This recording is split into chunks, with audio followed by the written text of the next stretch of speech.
Bonjour et bienvenue à cette conférence virtuelle qui s'inscrit dans le cycle de conférences de mini-conférences de jeunes chercheurs du Centre de recherche en droit public. Mon nom est Lady Rivazono et je coordonne ce cycle de conférences avec ma collègue Eve Gaumont qui vous présentera tantôt la conférence de notre invité du jour.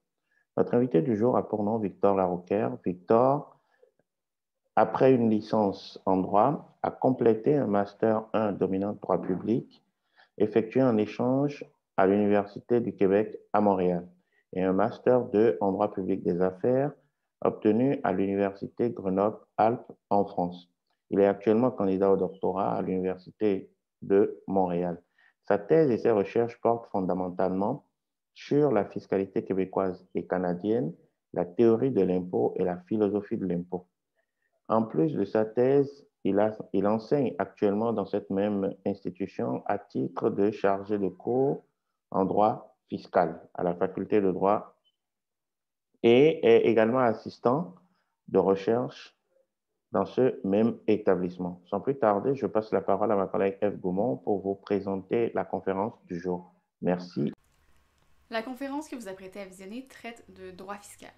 Dans sa présentation, Victor Laroucaire s'intéresse à analyser, critiquer et reformuler les théories en matière de justice fiscale. Il s'intéresse notamment à la théorie du bénéfice et à la capacité contributive. J'espère que vous allez trouver un très grand intérêt dans tout ça et je vous souhaite une excellente écoute. Cette conférence a pour titre « Critique et rethéorisation de la dichotomie entre théorie du bénéfice et théorie de la capacité contributive en matière fiscale ». Elle a ainsi pour sujet d'analyser le traitement traditionnel et majoritaire de la question de la justice fiscale et d'en apporter une critique et une reformulation. Le but de cette conférence n'est pas de formuler un discours original ou une théorie sur la justice fiscale, mais d'analyser ce discours, de le critiquer et de reformuler la théorie des théories. Notre propos est donc avant tout métathéorique. Le droit fiscal a la particularité, avec le droit pénal, d'être la branche du droit où on fait le plus appel à la justice. Cela contraste avec son aspect technique, mais peut s'expliquer parce que l'impôt est perçu et vécu comme une violence, et justement son caractère technique tend à faire percevoir cette violence comme arbitraire. Dans le discours normatif traditionnel sur la fiscalité, la justice n'est qu'un critère parmi d'autres. Il est mis en concurrence, notamment avec l'efficience de l'impôt et la simplicité de l'impôt. Les auteurs ont tendance à donner la préséance aux critères de la justice fiscale, mais celle-ci est purement symbolique dans la mesure où il n'y a pas de clé de résolution des conflits.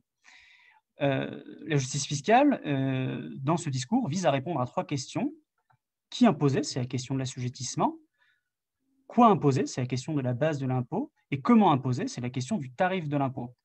Traditionnellement, les auteurs répondent en se plaçant sous 2 théories, qui sont celle du bénéfice et celle de la capacité contributive.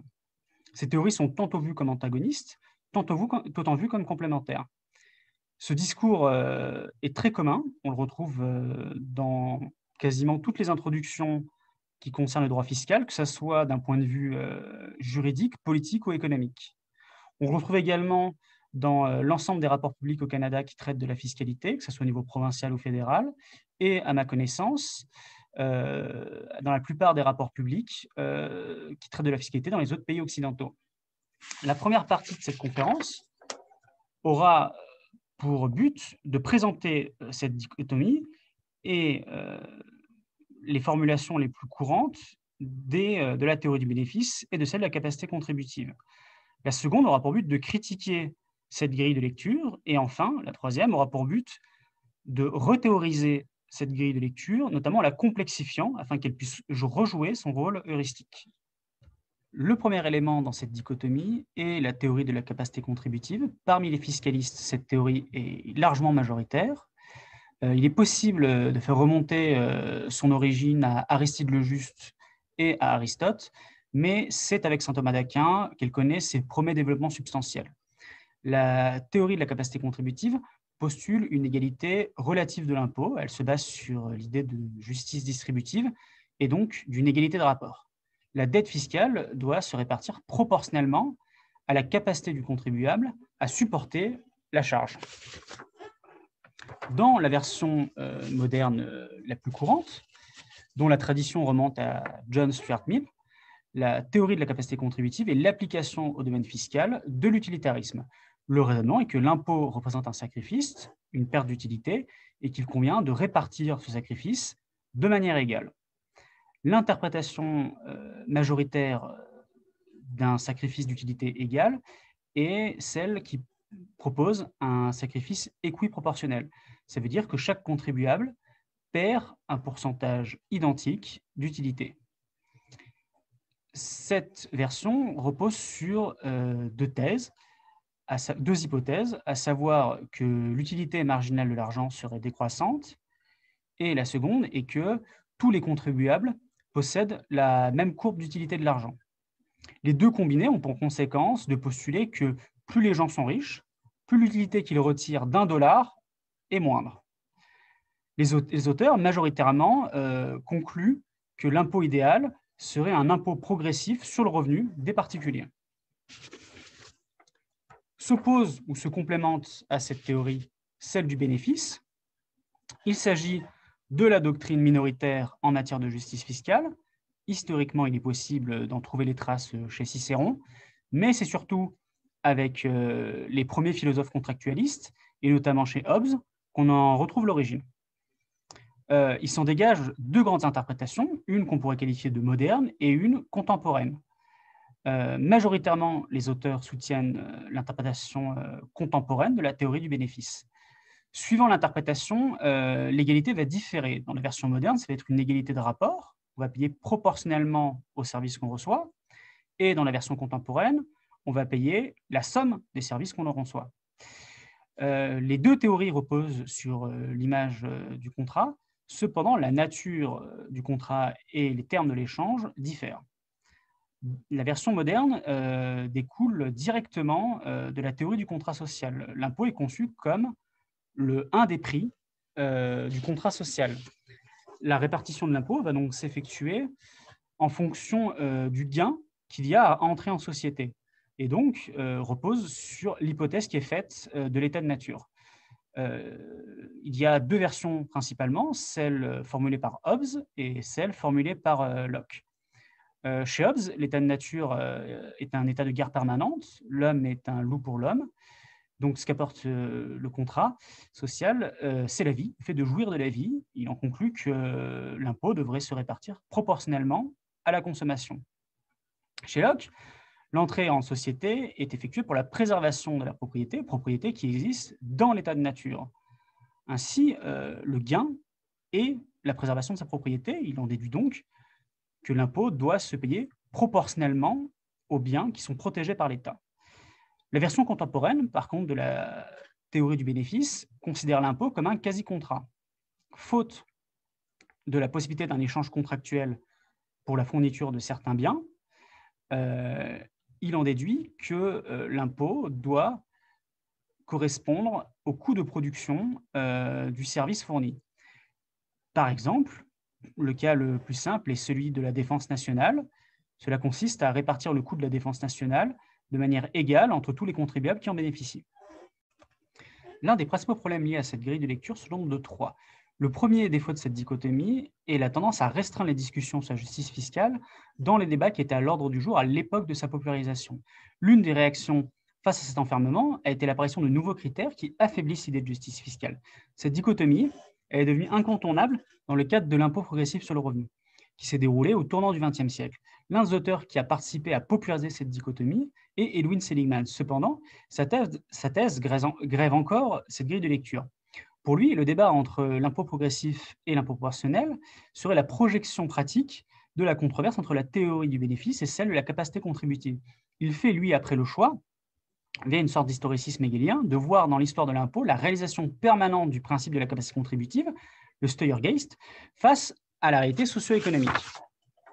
Depuis cette époque, cette grille de lecture charrie deux thèses critiquables qui, en termes politiques, a tendance à enfermer le débat entre les red theories et les blue theories.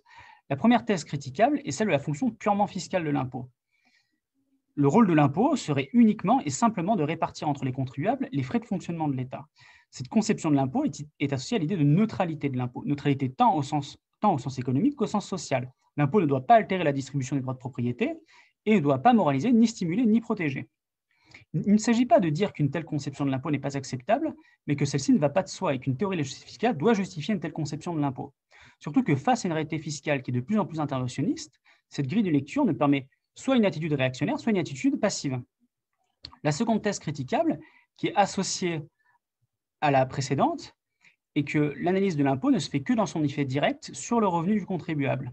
C'est une chose de se baser sur un idéal neutre socio-économiquement, c'en est une autre que d'ignorer que l'impôt a d'autres effets qu'une simple baisse de revenus. Ces deux thèses ont provoqué une réduction de l'idée de justice fiscale, dont le champ a été rempli par d'autres critères de l'impôt, conçus en opposition à la justice fiscale. Ce phénomène s'est construit principalement à travers le critère d'efficacité économique de l'impôt et ses dérivés. Celui-ci consiste à proposer que l'impôt, dans ses effets indirects, soit maximisateur d'utilité. Que cela soit par exemple en limitant ces distorsions sur le marché ou de manière plus active en compensant les externalités de certains biens, comme une taxe pigouvienne. Le problème vient que ce nouveau critère ne s'intègre pas à la justice fiscale, mais s'additionne.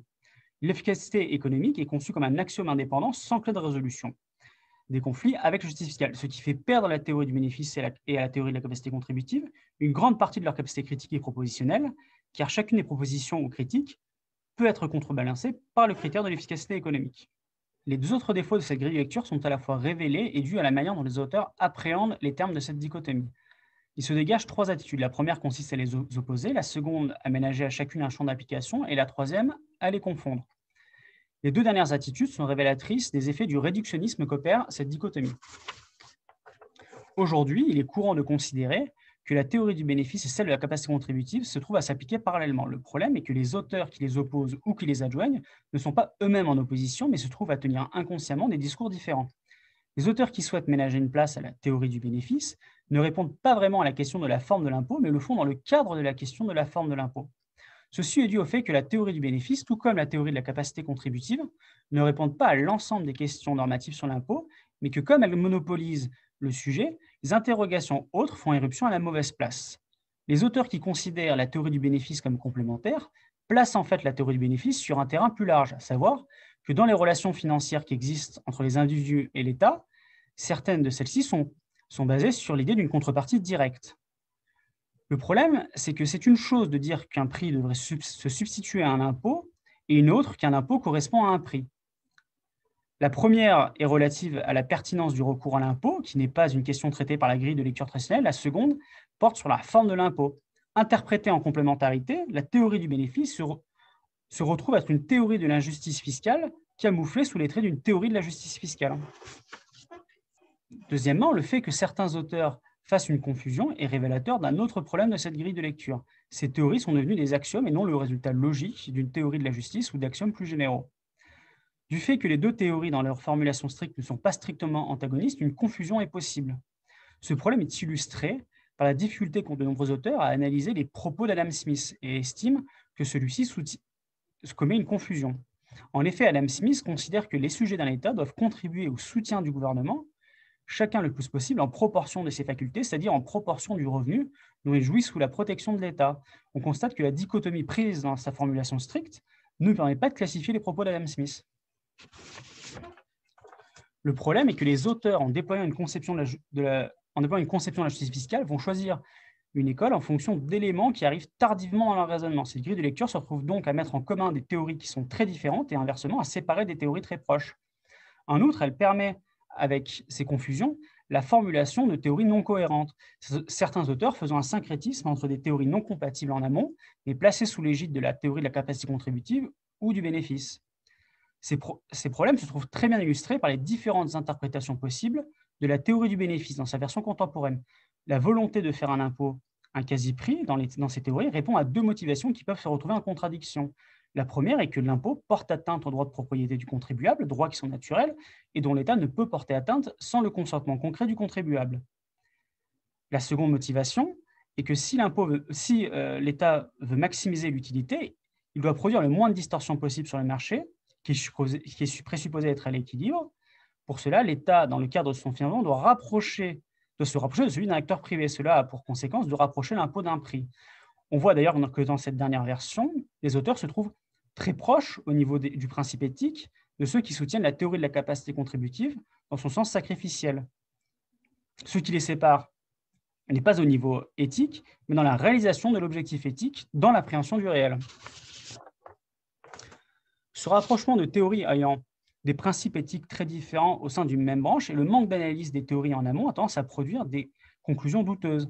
C'est notamment le cas de certaines expressions de la théorie du bénéfice dans son sens contemporain mais libéral, à savoir d'exiger un consentement réel à l'impôt. Le problème de nombreuses versions de cette théorie est qu'au premier abord, il y a difficulté car l'impôt n'est pas un échange volontaire. Face à cette difficulté, de nombreux auteurs ont commis l'erreur en s'inspirant de la version la plus économique et en reprenant l'idée d'un quasi-contrat de justifier un impôt de capitation.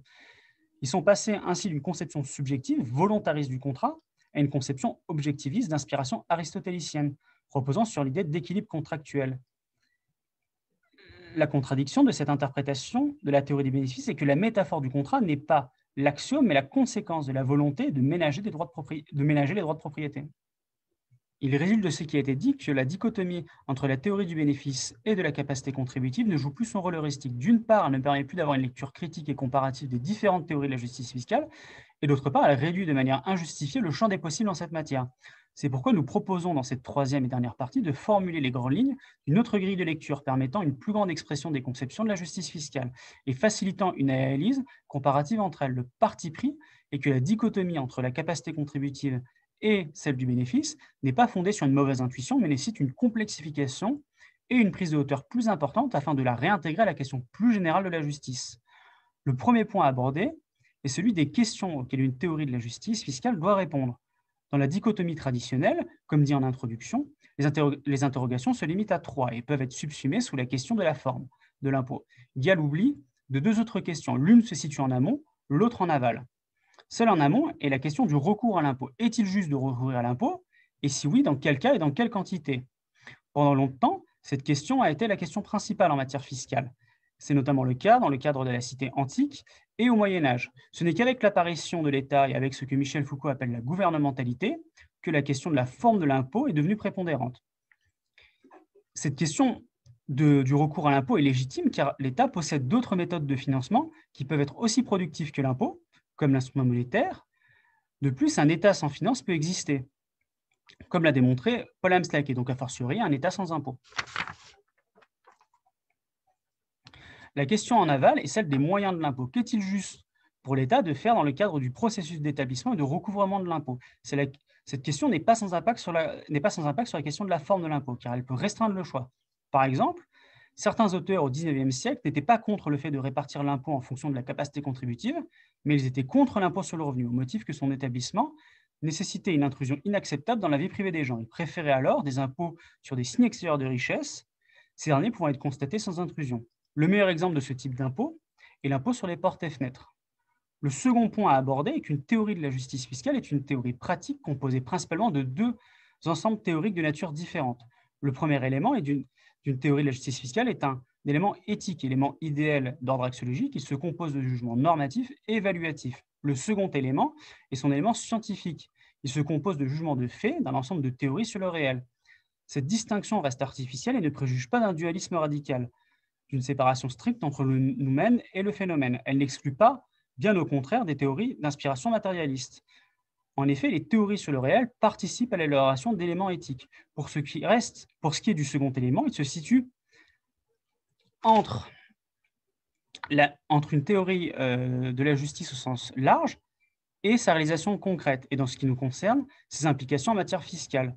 Pour prendre par exemple la théorie de la capacité contributive dans son sens sacrificiel, l'élément éthique serait la maximisation du bien-être agrégé et son élément réel principal, la diminution marginale de l'utilité de l'argent. Il ne s'agit pas de dire que le principe de la maximisation du bien-être agrégé est un principe a priori pur. Cette scission a pour but de faciliter le dialogue et la comparaison entre les théories de la justice fiscale et dans l'élaboration d'inclure la justice fiscale dans une réflexion plus large. Elle permet plus facilement de mettre à jour les points d'accord et de désaccord et la nature de la discussion à avoir entre 2 théories différentes. À partir de cette distinction, il est possible de subdiviser chaque élément en 2 grands idéotypes au sens weberien du terme. Il ne s'agit pas d'y voir des positions absolues réelles, mais davantage des tendances. Le but de cette distinction est purement heuristique. Les théories de la justice fiscale peuvent être divisées en fonction de leur élément éthique en théorie matérialiste et en théorie volontariste. Pour ce qui est de l'élément scientifique, la division peut s'effectuer en fonction de la méthode d'approche du réel en individualiste et holistique.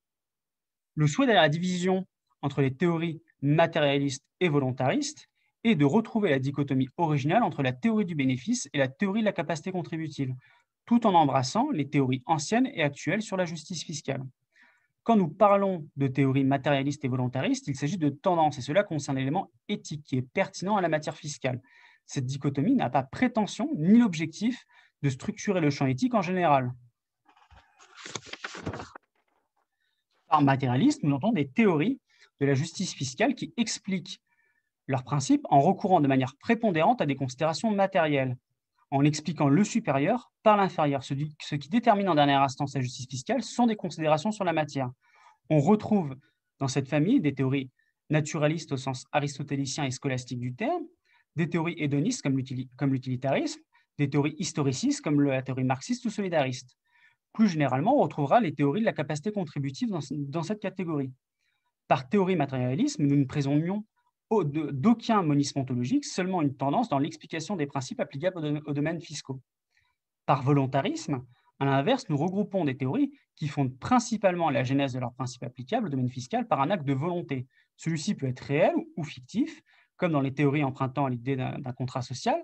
Il peut s'agir d'une volonté unique ou d'une convention, de la volonté d'individu ou d'être supra-individuel. À l'inverse des théories matérialistes qui tendent à une conformité avec la matière, la nature, l'empirique, les théories volontaristes marquent une rupture avec celle-ci. On retrouvera dans cette famille, par exemple, la théorie féodale de l'impôt, les théories contractualistes classiques, les théories libertariennes et les théories égalitaristes et libérales. Pour finir, les théories peuvent se subdiviser en fonction de leur méthode d'appréhension du réel, entre les théories individualistes et les théories holistiques. Par individualiste, nous désignons, pour reprendre Karl Popper, la doctrine selon laquelle nous devons réduire tous les phénomènes collectifs aux actions, interactions, buts, espoirs et pensées des individus et aux traditions créées et préservées par les individus. À l'inverse, les théories holistiques cherchent à expliquer les phénomènes sociaux à partir du ou en les rapportant à des êtres collectifs antérieurs à l'individu et qui déterminent ces derniers. Il s'agit là encore de tendances larges qui n'excluent pas des formes complexes d'individualisme, ni des voies moyennes. On retrouvera dans la catégorie individualiste, par exemple, les théories utilitaristes ou contractualistes, et dans la catégorie holiste, les théories solidaristes, antiques et féodales, de la fiscalité. Voilà ce qui conclut ma conférence. Je vous remercie de m'avoir écouté.